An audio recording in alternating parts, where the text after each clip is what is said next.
अक्सर मोहब्बत में लोग साथ रहने की कस्में खाते हैं, मगर कुछ कहानियाँ ऐसी होती हैं जो अधूरी रहकर भी पूरी लगती हैं। यह कहानी है आयुष और सान्या की, जो प्यार तो करते थे लेकिन तकदीर ने उन्हें कभी एक नहीं होने दिया। नमस्कार दोस्तों, मैं हूँ पूजा गुप्ता और मैं अपने चैनल पे लाई हूँ एक बेहद इमोशनल हार्ट टचिंग स्टोरी, जिसे सुनकर आपका भी दिल बैठ जाएगा। दोस्तों, इस कहानी को आप पूरा ज़रूर सुनिएगा, तभी ये कहानी आपको समझ में आएगी। तो चलिए दोस्तों, बिना समय गवाए कहानी को शुरू करती हूँ। आयुष और सान्या पहली बार कॉलेज में मिले थे। दोस्ती से शुरू हुआ सफ़र कब प्यार में बदल गया, उन्हें पता ही नहीं चला। दोनों एक दूसरे के बिना रह नहीं सकते थे, लेकिन जिंदगी हमेशा हमारी इच्छाओं के मुताबिक नहीं चलती।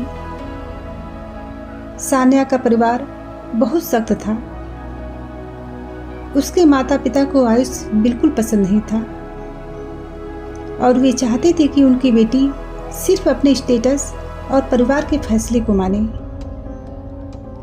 उन्होंने सान्या की शादी एक बड़े व्यापारी से तय कर दी। अब सान्या के पास दो ही रास्ते बचे थे,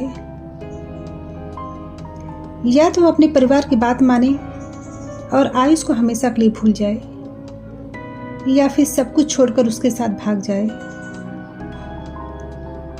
आयुष उसे बार बार कहता, हम कहीं भी जा सकते हैं, बस तुम हाँ तो कह दो। लेकिन सान्या के अंदर एक जंग चल रही थी। वो समझ ही नहीं पा रही थी कि वो क्या करे। घर से भागना उसकी इज्जत के खिलाफ था, क्योंकि वो अपने माँ बाप का सर झुका नहीं सकती थी। शादी से एक दिन पहले सान्या ने आयुष को मिलने के लिए बुलाया। वह कांपती आवाज में बोली, आयुष, मैं तुमसे बेइंतहा प्यार करती हूँ, मगर मैं अपने परिवार को दर्द नहीं दे सकती। मैं मजबूर हूँ। मैं कोई भी गलत काम नहीं करना चाहती जिससे मेरे परिवार की इज्जत नीलाम हो।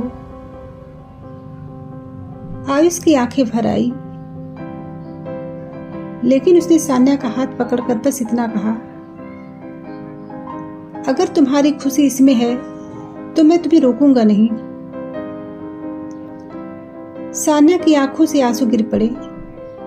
वह दौड़कर आयुष के गले लग गई और फूट फूट कर रोने लगी।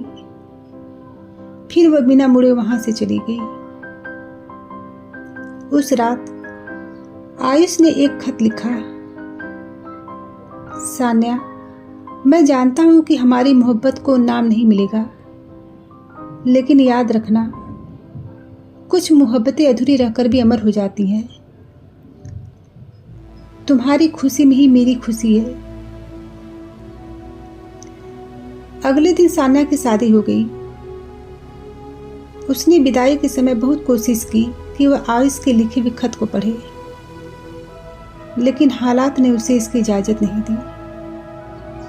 कुछ सालों बाद एक दिन जब सान्या की अलमारी में पुरानी किताबें टटोल रही थी, तो उसे वही खत मिल गया। उसने कांपते हाथों से खत खोला और पढ़ते ही उसकी आंखें छलक पड़ी। कुछ मोहब्बतें मुकम्मल नहीं होती, लेकिन वो दिलों में हमेशा जिंदा रहती हैं। सान्या उस दिन बहुत रोई, लेकिन अब सब कुछ बदल चुका था। उसका आयुष कहीं दूर जा चुका था और वह किसी की पत्नी बन चुकी थी। रोते रोते उसकी आंखें सूज गई थी और दिल बैठ सा गया था। दोस्तों, कहानी आपको कैसी लगी? कहानी अगर आपको अच्छी लगी हो तो प्लीज़ मेरे चैनल को लाइक से सब्सक्राइब जरूर करें। तो चलिए मिलते हैं दोस्तों अगले नेक्स्ट कहानी में। तब तक के लिए राम राम जी।